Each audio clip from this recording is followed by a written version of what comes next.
Hello, friends. Hello, down here on the floor. Hi, friends. How are you all? So, I was in my sewing room. Hubby wanted me to do a little bit of tailoring in his pants. Originally, it was long, but then he decided he wanted tapered in a little bit more. I'm like, why you gotta make it hard? You gotta tape it in, kid. He's like, if you could, please. So here's what I did. Let me first show you what I did. So I had the pants turned right side out, and I basically fold out the amount of fabric that he wanted folded, and from there I basically just iron that crease, fold that crease where I want my marking is how long the fabric, the jeans is going to be. This here is extra fabric I need to cut. So once I crease the jeans where I want to cut it, the length I need it. I then pulled the seam, the original seam, and I matched this to the crease I made. You can see that crease a little bit. I'm okay with it, just like a 1/4 of an inch difference. I'm okay with that. Just because I was using this as a guide as well to make sure that my seam is straight, so I'm okay with that. So in order for me to stay where I need to be, I basically took a pin.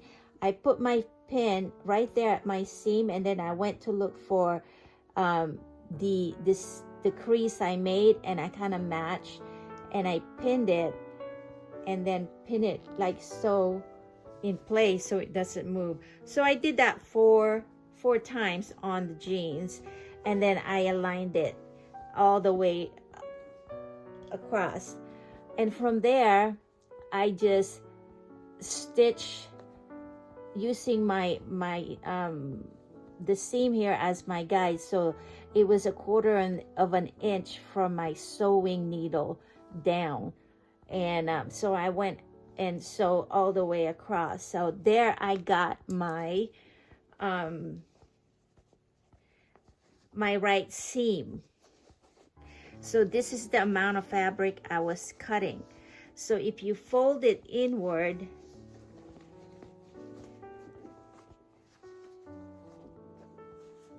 that's the length the jeans is going to be. And I did that because I wanted to keep the original seam on the pants. So now that I did that, I had him try it on, and he said, oh, it's too boxy. Do you think maybe you can bring it in just a little bit so my leg don't look so straight and wide? I'm like, what? You gotta make it difficult for me. So I'm like, okay, I will do my best. So friends, here's what I'm doing.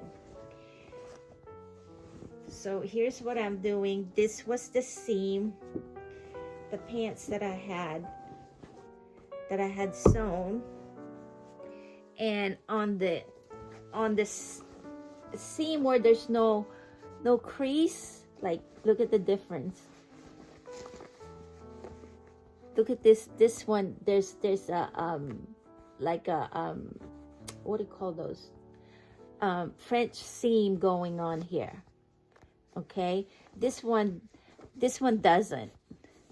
There's no French seam. So that's where you want to do your taking in, so you don't have to mess up with all this. I mean, you could, but it takes more work. So here's what I decided to do. I'm hoping it'll work. So I unstitched, giving myself plenty of room to kind of just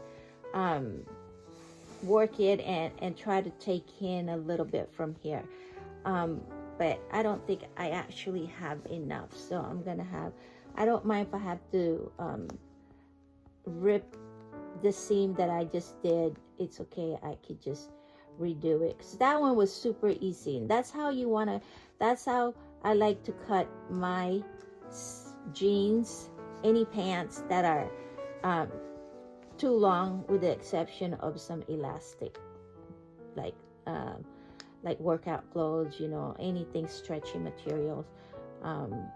They're more difficult to kind of play with, so you have to be very familiar because they're so stretchy. They're hard to maneuver and stuff, and they're a pain in the butt to kind of work with, in my opinion, so I try not to do that. But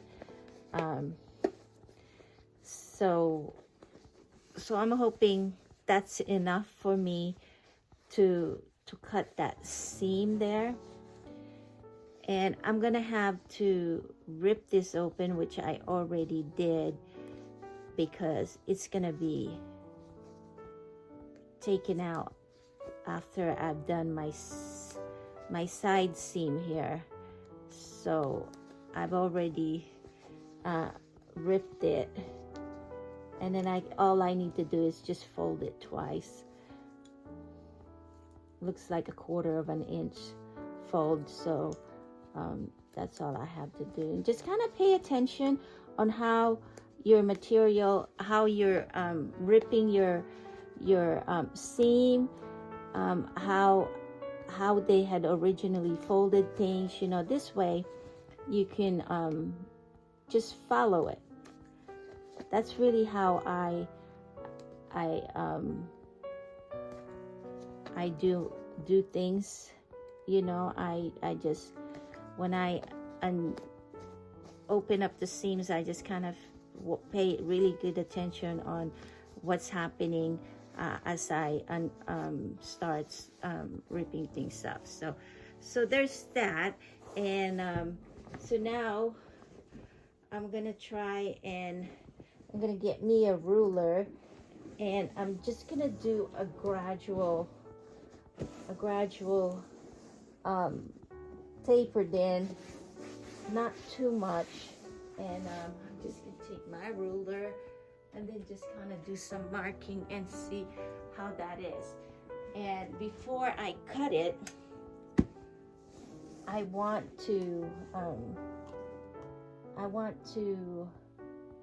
let him try it to see. So I'm thinking I'm gonna go 1.5 inches on the bottom, and then I'll just gradually bring my ruler in, so this way it's a nice gradual tapered in. So now I'm just gonna write down a mark. I'm hoping this pen is gonna work for me.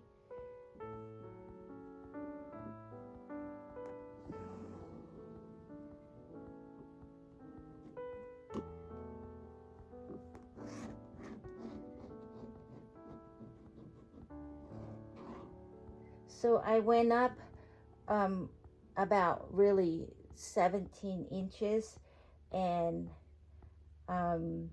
that should be just right where his knee, maybe a slight higher. So so it's super easy. All I did is line up the edge of the length I want to tapered in. In my case, it's 17 inches. So my 17 inches ends right at the top seam, where the original seam, and then I just bring it in.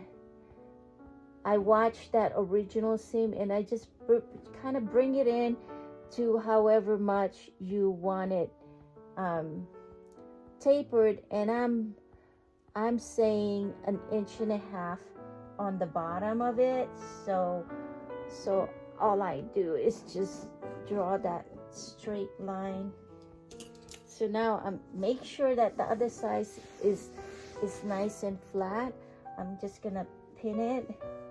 So now I'm just gonna go take this to my sewing machine and start sewing, working my way up, and start decreasing it and following my seam. So I'm gonna do that, and then I'm gonna have him try it, and hopefully it's to his liking, and then I can proceed and doing the other side in that manner. Friends, he approved, and let me just show you the difference on the pants that he wanted done. So this is the original flare. So that's the taken in, and this is the original. And if I lay it, I didn't take very much, so it's a gradual tapered in.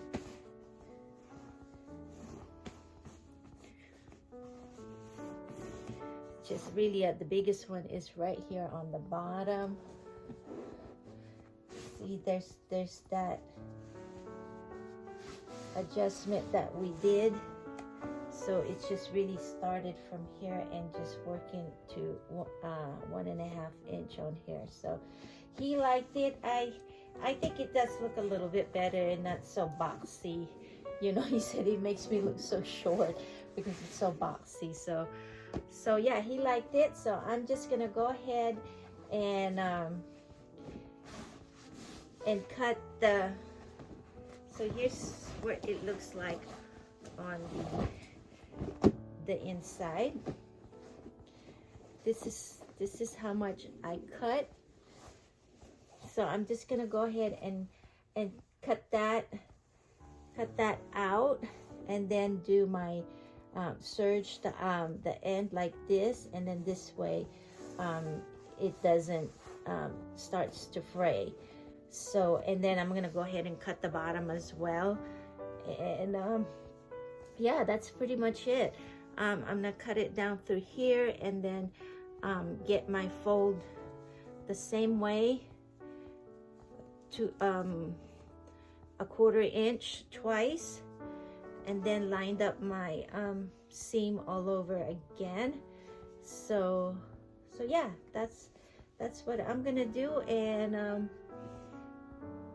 And then once I'm done with that, I'm gonna go ahead and cut this about probably 1/4 inch as well, and then serge the edge so it doesn't fray. And then when he wear it, it has the original seam on the pants, so then this way it doesn't look like it's been tapered. But he said, I'm in my 50s, I don't care, I just want it to look decent. So hopefully it'll look a lot better, and he'll feel a lot comfortable wearing it. So that's what I'm gonna do, friends. And then I will show you what it looks like once it's finished. So you want to take in as much bulk, take out as much bulk as you can on the end seam here, just because when you fold this bottom seam again, you want to eliminate as much bulk as you can. So, and before I do that, I'm gonna go ahead and run this edge into my serger to stop the fabric from fraying through wash and all that good stuff. Okay, friends, here we are on my serger.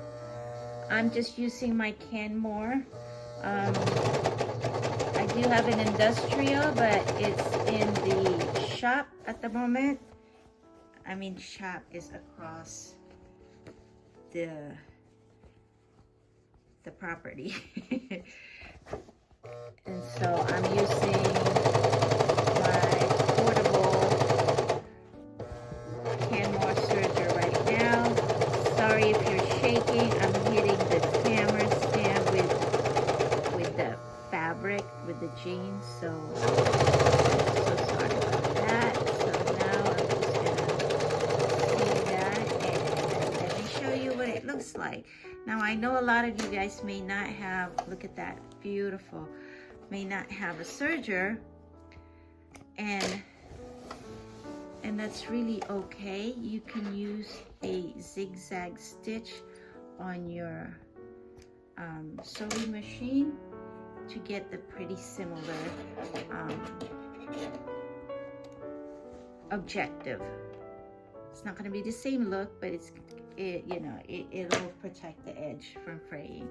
So that's what it looks like. It's really nice. And then now I can go ahead and fold this guy. First, let's go ahead. You want a good finish on your alteration. I'm not an expert, by the way, but I just find that if you want a good finish on your work, it's always make sure you keep it clean and that you cut up all the thread that you could possibly do.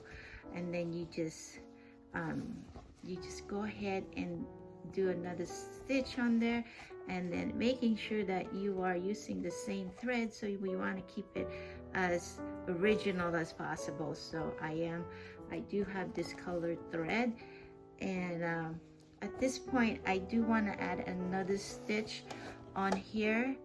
As you can see, the original has 2 stitches, so I'm going to stitch it again one more time on this edge just to make sure the jeans is good to go. I got cut off there. I got a notification and it stopped my camera. Anyways, I was saying, I think I was saying, by all means, I am no professional. So